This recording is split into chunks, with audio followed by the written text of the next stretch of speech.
Hello! In this video I will show you how to install ChatGPT Widget on Samsung Galaxy A55. So you have to start by opening your Google Play Store, then click on search bar and type in Wally AI and click search. And now select this application and click install.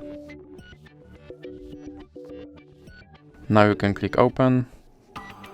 And here you can click this button to skip introduction, then click not now and click open permissions.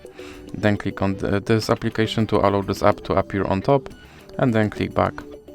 Now you can click start, and as you can see, here is your ChatGPT widget and you can open him and tell him to do something.